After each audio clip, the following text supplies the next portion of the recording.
Welcome to VSB News Online for Tuesday, June 9th. I'm Peter Kittel. Extraordinary footage of a bank robbery in action in Butterfield's Bank in St. George's this lunch hour has been obtained by VSB News. Watch for yourselves how the drama unfolds before listening to the official police report from Chief Inspector Calvin Smith at the scene.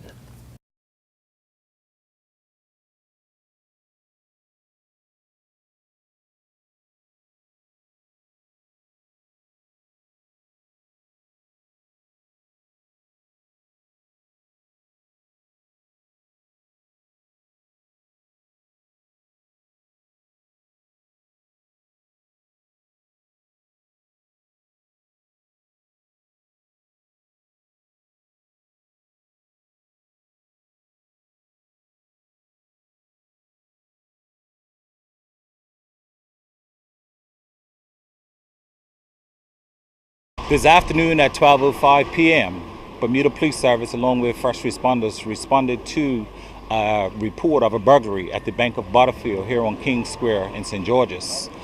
Our early information is that one man entered the bank and brandished what we believe to be a firearm, where he demanded money from the staff and was given an undisclosed amount of cash. He then left from the bank and made good his escape on foot in the area of St. George. That man is described as being 5'10", approximately 5'10". At the time of this incident, he was wearing a red hoodie with a dark bandana, dark shades, white gloves, and dark pants believed to be jeans. What we would like is for if anybody in the town of St. George who had seen anyone fitting that description or acting suspiciously in the square at approximately 12 noon or minutes after 12 to contact police at 295-0011. At this time, we'd also like to add that the members of the bank are in good spirits. There was a senior who was in the bank and was a bit overcome by the event, and she has been taken to King Edward Hospital for observation. But other than that, no one was injured, and the bank managers are in good spirits. Two persons, a 22-year-old man and a 13-year-old boy, have been arrested by the police following a manhunt in Southampton late last night. The incident that caused the police action involved the armed robbery of a taxi driver by a group of males. The driver was flagged down around midnight on the South Shore Road by an unknown male. As the taxi driver, a 44-year-old Pembroke man, stopped his vehicle, three other males, two brandishing blunt objects and the third, a bladed article, approached him and robbed him of his cash and cell phone. He was not injured in the incident. Hamilton Rotarians were today held in rapt attention as the president of the International Diabetes Federation regaled them with startling figures on diabetes both in Bermuda and around the world. On the eve of opening the health summit at the Hamilton Princess and Beach Hotel, Sir Michael Hurst shared with Charles Webb the advice he would give to Bermuda on how to combat this dreaded disease. One bit of advice is that type 2 diabetes isn't inevitable. If we can look at the kind of people who may be at risk because of diabetes in their families, where they're overweight, where their other medical tests indicate that there's a risk of developing diabetes, if we can identify them sooner, we can treat them more effectively. If we don't treat them, they have a serious risk of developing the complications, which are very costly and very damaging indeed to the individual. Poor quality of life for the individual, but a big burden for society. That's one thing. The other thing that needs to be done is to educate our young people from the earliest age possible about the importance of proper physical exercise and sensible dietary habits. If we can succeed in doing that, I think we can make the nation healthier. But there isn't a magic bullet for diabetes. It's all the stakeholders working together. The government has a primary responsibility, of course, in relation to public health, in relation to making sure that the citizens try to follow a lifestyle that will promote health rather than make people ill. But in addition to that, the individual has got to take responsibility for his or her health. The government can't do that. Individuals must realise that it is how they live their lives that will determine the kind of health they've got. And then we've got to make sure that the care and treatment is available for those who do get diagnosis of diabetes. Now, will you be bringing this message to the Health Summit tomorrow? Yeah, I'm opening the Health Summit tomorrow, I think, before I go to Ottawa in connection with the major diabetes conference that's taking place later this year. And the message is a very simple one, that diabetes isn't inevitable. Well, type 2 diabetes is not inevitable, and that many cases can be postponed or prevented by early intervention and appropriate treatment. Finance Minister Bob Richards delivered a fighting speech to the Insurance Day Bermuda Summit this morning at the Hamilton Princess, which could have been titled "The Dot That Roared." Mr. Richards left the international insurance leaders in no doubt as to where Bermuda is going. The dots on the map have been subject to wave after wave of withering fusillades through the media and self-proclaimed tax experts, issuing streams of disinformation and innuendo, mainly on the assumption that all the dots on the map will not fight back because they are either powerless or basically guilty as charged. Well, I'm here to tell you today that all the dots on the map are not created equal. Speaking for this dot, Bermuda, we are not powerless, we are not guilty as charged, and we will fight back. You might ask, what is the basis for our defense? Well, we fight back with the truth, found in two parts. First part, Bermuda complies with and cooperates with all major countries, 80 in all, in the area of tax information exchange, anti-money laundering, transparency, as well as information sharing with international law enforcement. In fact, we are ahead of the curve, the FATF curve, that is, in many respects. Bermuda has demonstrated time and time again, and this is my second point. I said in two parts. That's the first part. My second part is that Bermuda has demonstrated time and time again that its international business sector, in particular the insurance and reinsurance sector, provides an essential value proposition to the world economy by insuring against risks that, if not covered, would inhibit growth to the world economy. Now, with respect to my first line of defense, I have publicly declared several times, and I'll declare it to you, that if you are a fraudster, a money launderer, a terrorist financier, or a tax evader, you are not welcome in Bermuda, and you are not safe on our shores. And we'll be back with more news right after this. In an effort to make Bermuda's roads safer, and in partnership with Bermuda Police Service and the Bermuda Road Safety Council, DeFon's Broadcasting is launching a safe driving campaign. Complete with thumb bands, come into DeFon's Broadcasting and 94 Reed Street and make the commitment to drive safer and slower for yourself. Your voice could be featured on the radio. Get yourself a thumb band as a reminder of your commitment to drive safer and with fewer distractions. While you're at it, why not get one for someone in your life who also needs a reminder that our roads do not discriminate. They can take anyone's life. Let's drive safe, Bermuda, and arrive alive. Peace and love. Safe journeys. With a major part of Bermuda's recovery plan being pegged to the hosting of the America's Cup, there might be some interest in finding out if the populace is confident of doing well economically out of the event. Brian Darby has been looking at a public opinion poll that does just that. Whether or not the holding of such a poll is likely to have a useful purpose, Profiles of Bermuda has asked 407 registered voters if they believe the America's Cup will economically benefit all Bermudians or just a select few.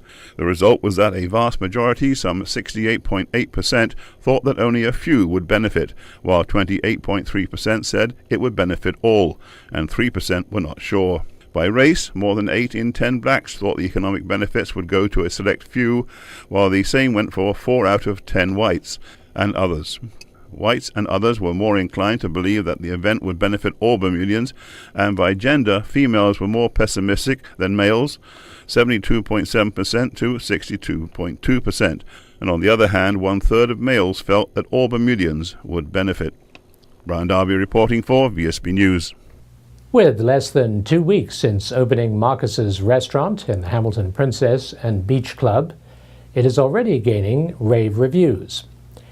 In the first of a two-part interview, Charles Webb learns from Marcus Samuelson, the celebrity chef behind the restaurant, that the satisfaction of Bermudians and visitors are a key plank in the establishment's future success.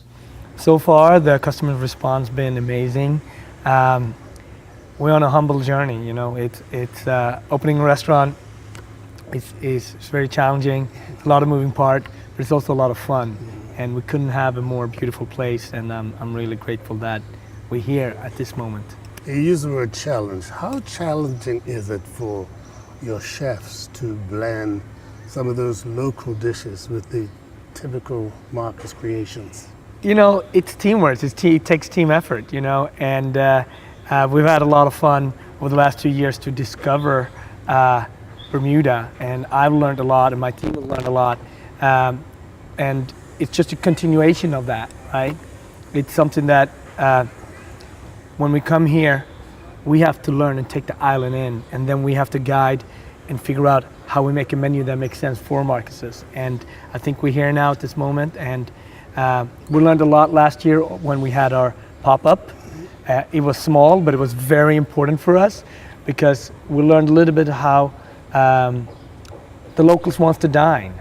Large parties, celebrating each other at the table, having fun, and I feel like Marcus Restaurant is a reflection of that. And it couldn't be done without the pop-up that we had last summer. Now, I dined here on Sunday night, and I'm not a devotee of fish chowder, but I didn't see any fish chowder on the menu. Is that in things to come? There are many things to come. Fish chowder is one of them. So, you know, the opening menu, and it's going to evolve throughout the summer. So we put out the menu that we feel like we can really do the best job at this time. And like anything, we're going to evolve, and you're going to see it through specials. You're going to see it through special nights, special themed evenings, and you know, by the end of the summer, maybe the whole menu has changed. Tomorrow, he says Marcus's chef is keen to feature Bermuda cuisine on the menu.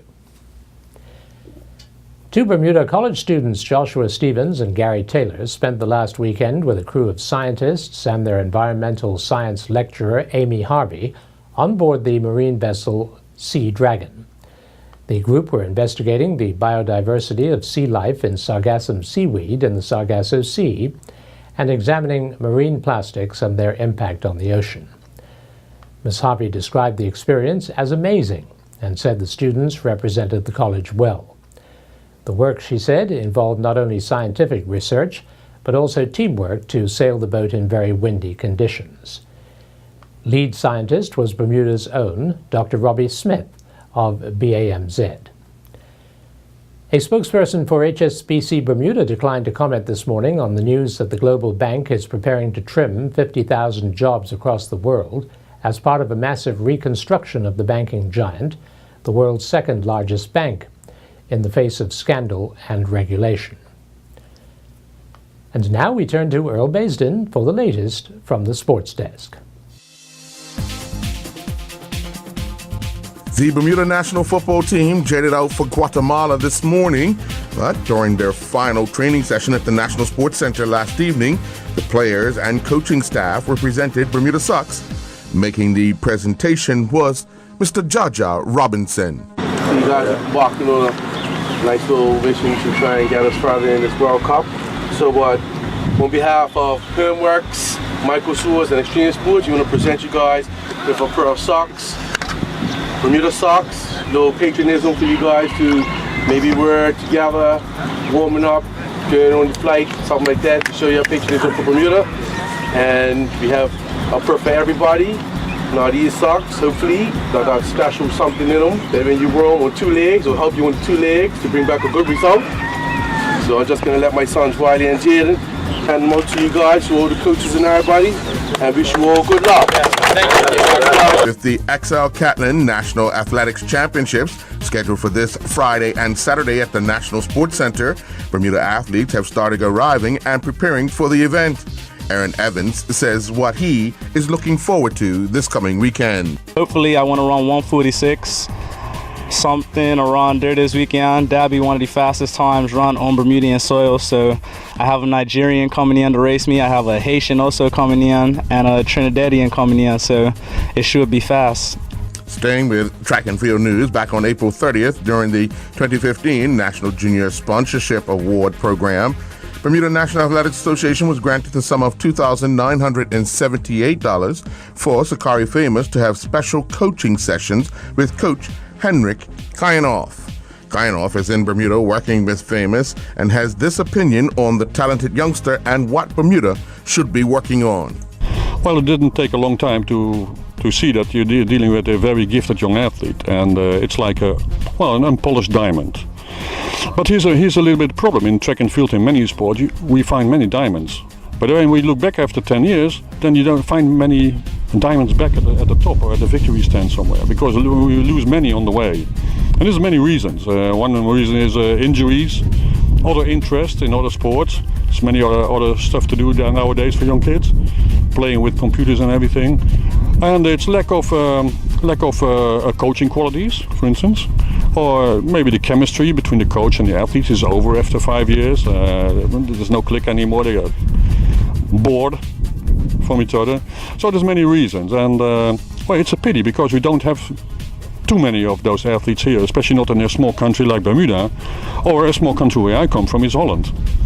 And one of the things is what you have to do in the former days. Holland is a very small country, 60 million inhabitants, which is more than Bermuda, I know that. But we have limited resources. Look at the weather. Half of the year you cannot train properly. Half of the year there's snow and rain and cold. And so we have limited resources and many things, but still we are in the top 10 of the world as far as the Olympic ranking is. We're dealing with America and Russia and China and Australia and much bigger countries, Germany, France, England, much bigger countries. And it's only possible we shifted our policy. Instead of focusing on the athlete, giving our resource to the athlete, we now spend resources on the coach. Bermuda Lawn Tennis Association sanctioned tournament going on at Bermuda Gates continued last evening. We're in the ladies' doubles. Number 2 seeds Kirsten Solters and Zaire Simmons defeated Callie and Lauren Way in straight sets, 6-4, 6-3. In men's B singles quarterfinal action, Benjamin Jones defeated Hugh Seymour 6-4, 6-3. Scott Redmond got by Amir Thomas 2-6, 6-3, 6-4.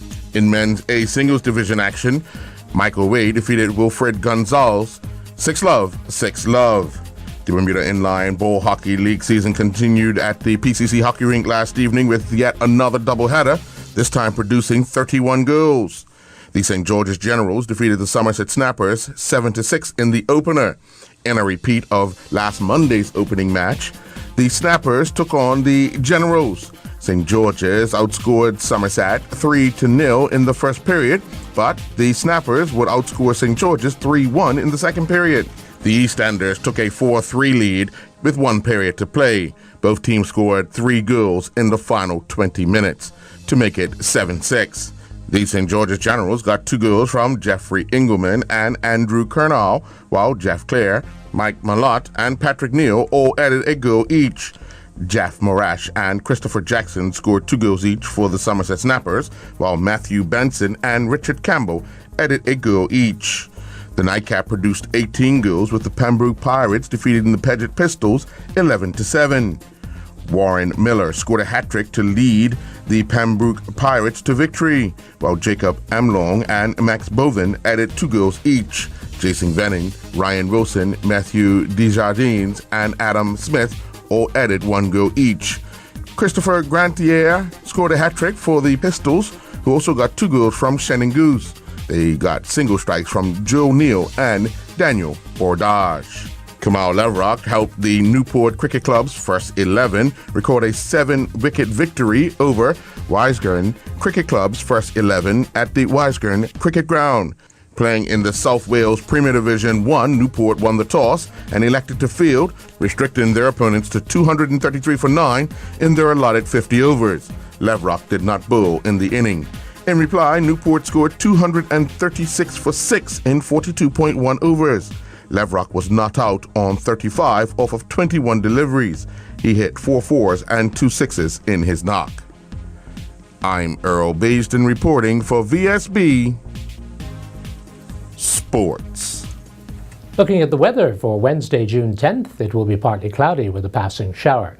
Winds will be northeasterly and light, becoming variable later in the afternoon. We are expecting a high near 80 and a low near 73. The UV index forecast for tomorrow is 9 or very high. This weather forecast is courtesy of the Bermuda Weather Service. Thank you for watching VSB News Online for Tuesday, June 9th. I'm Peter Kitzel.